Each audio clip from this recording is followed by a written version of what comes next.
Halo teman-teman, selamat datang di Kawan Belajar, podcast yang akan membantu kalian belajar lebih efektif, tetap semangat, dan tentunya menyenangkan. Di episode pertama ini kita akan bahas cara mengatur waktu belajar dengan efektif. Nah, kita tahu nih, kadang belajar bisa terasa berat kalau kita nggak tahu caranya mengatur waktu dengan baik.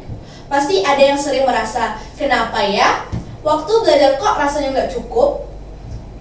Betul banget sih, waktu memang sering kali terasa terbatas. Apalagi kalau kita punya banyak tugas dan ujian yang harus kita hadapi.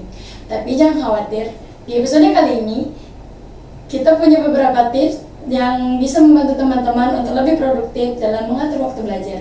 Jadi pastikan kalian dengerin sampai habis ya. Sebelum masuk ke tipsnya, kita bahas terlebih dahulu kenapa sih penting banget buat mengatur waktu? Bagaimana menurut kamu, Julia? Mengatur waktu itu nggak hanya tentang membuat jadwal belajar yang padat, tapi lebih ke bagaimana kita bisa memprioritaskan tugas-tugas yang penting dan tetap punya waktu untuk istirahat. Kalau kita nggak bisa mengatur waktu dengan baik, tugas-tugas akan menumpuk dan akhirnya kita malah merasa stres dan panik. Ini bisa mempengaruhi kualitas belajar kita juga. Setuju banget, Ju.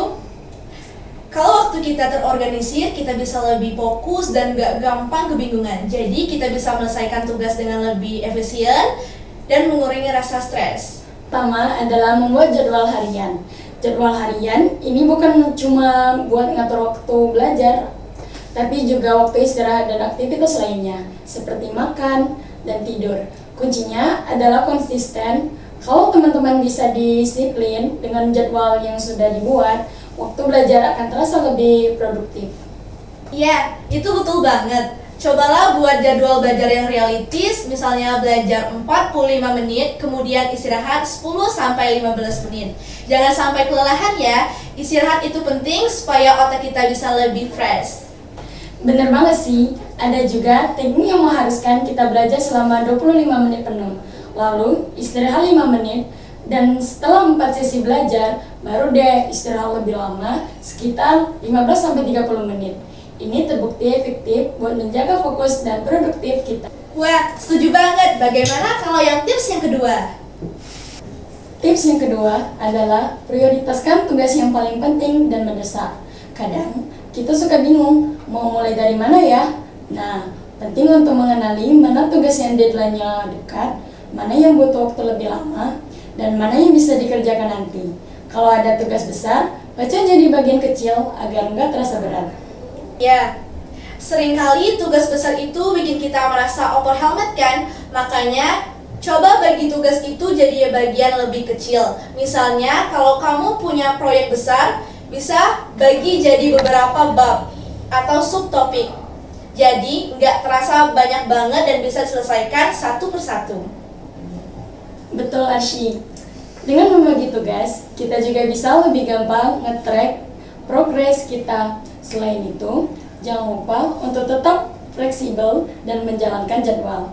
Kadang ada hal-hal yang nggak terduga, jadi kalau ada perubahan, nggak masalah. Yang penting tetap fokus pada tujuan.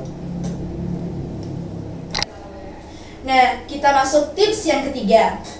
Tips ketiga ini tidak kalah penting loh, yaitu menghilangkan gangguan saat belajar. Banyak banget kan yang suka tergoda dengan ponsel atau media sosial saat belajar. Ini bisa sangat mengganggu fokus kita. Bener banget. Aku juga pernah tuh belajar bentar, tiba-tiba buka Instagram atau TikTok. Hasilnya, waktu belajar malah habis buat scroll sosial media. Dan coba juga buat lingkungan belajar yang nyaman, misalnya di tempat tenang dan jauh dari gangguan. Kalau perlu, pakai earphone, musik instrumen, atau white noise biar bisa lebih fokus. Nah, teman-teman, itu adalah beberapa tips mengatur waktu belajar yang bisa kalian coba. Intinya, kunci sukses dalam belajar adalah disiplin, pengaturan waktu yang baik, dan tetap menjaga keseimbangan antara belajar dan istirahat. Betul sekali. Semoga tips-tips yang kami bagi tadi bisa membantu kalian untuk belajar lebih produktif. Ingat, belajar itu bukan soal banyaknya waktu yang dihabiskan, tapi bagaimana kita manfaatkan waktu dengan maksimal. Yap, jangan lupa untuk dengerin episode-episode berikutnya di Belajar Bareng ya. Kita akan terus berbagi tips dan trik agar kalian bisa jadi pelajar yang lebih hebat. dan lebih bahagia. Sampai jumpa di episode berikutnya. Terima kasih sudah mendengarkan, selamat belajar dan semoga sukses!